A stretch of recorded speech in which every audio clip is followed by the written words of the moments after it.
So on May 1st, Vex Gaming announced that they would be adding KQLY to their roster, and predictably, this move caused a multitude and a flurry of reactions, comment, and opinions throughout the scene. Um, the biggest reaction, of course, was that Vex immediately lost two of their players, Smiley and Gerard, as well as an analyst, WIPR, who said that they had not been informed of this move by the organization and not consulted about it, and in fact refused to work with KQLY, who, being someone who, in their words, had basically, sullied the game of Counter Strike and the integrity of Counter Strike. Another reaction came from Existence, famed in-game leader currently of LDLC, who for a time was KQLY's in-game leader on Titan, leading up in the time right before he received the ban in 2014. And he basically said that Vexed had shot themselves in the foot and that no, reputable people would ever want to work with or support Vexed again. So what I want to separate out is I want to separate the two parts of the issue. One is Vexed, the actual act of Vexed adding KQLY, and secondly is kind of the reaction as well. So obviously the adding of KQLY was triggered by the recent ESL ruling, which basically transmuted VAC bans from a lifetime ban, just like Valve treats them, to a 2-year ban from the date of the VAC ban. So KQLY's ban was, he received his VAC ban in November of 2014. It expired, or at least 2 years. We passed 2 years in November of 2016, so almost 6 months ago.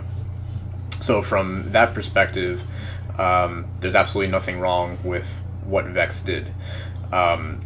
Vex are a team that have been languishing since, they briefly peaked in the early part of 2017 when they still had Amanek and Debo Duvek, the young French duo who are now applying their trade here in America with Misfits. So Vex have been languishing and severely slumping, and they're in no way a team that is within striking distance of a major or even a minor, right? So from their perspective, there's really no downside to signing KQLY, because it's not like they're worried about, oh, what are we going to do in case we get to a major and we have to use a stand-in. They're most likely never going to get to a major, at least not within the next year or so, right? So they have time to figure that whole situation out. On top of that, KQLY is a player that brings lots of experience, was a decent player at the time, although obviously there are now, in light of his ban, there are questions of how legitimate his skill was. And, most importantly for the organization probably is that this controversial move is going to bring eyes and viewers to the team. People are going to want to see how they perform, and for better or for worse, controversy is usually better. Viewers are better. No such thing as bad publicity, right? So I think from Vex's perspective, this is kind of a win-win, other than the fact that they lost, half their freaking team in the process of doing this. Obviously, if the organization did this, or some subset of the players did this without informing the other players, that's not great, but that has nothing to do with KQLY himself. That could happen with any roster move with just regular players.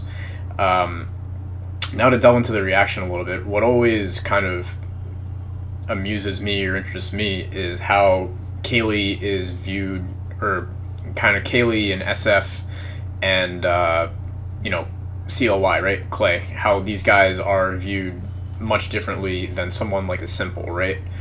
KQLY, depending on who you talk to, is almost reviled as someone, basically the unwritten assumption by everyone is that he was in fact cheating at the highest level, potentially even on LAN. But the reality is that we have no fucking clue if that's the case. Valve, whether they are unable to ascertain the period or when exactly the cheating happened themselves, or just refuse to share it, they have, I don't know what the reasoning is, why they don't share those details with us, but the fact is that they don't. if they did, it obviously would be very easy to extrapolate, saying, okay, he was cheating on March 16th. Titan had an official on this day, so it's likely he was cheating in that official, right? That's something that we could, dig through and see. But Valve doesn't do that. So we have no idea when and where KQLY was cheating. All we have is his word, which is he says he only cheated once in matchmaking. And we have the word of people who he competed against or his teammates. None of which are reliable sources of information, right? Because every person has some incentive to bend the truth, one way or the other. So personally, I find it extremely unjustified to ban someone for life when we have no idea when and where they cheated, right? So I think that ESL changing their rules makes sense, and I think it's totally fine that Vexed want to do this. There are going to be people who aren't fans of it. There are going to be people who are fans of it. You can never make everyone happy.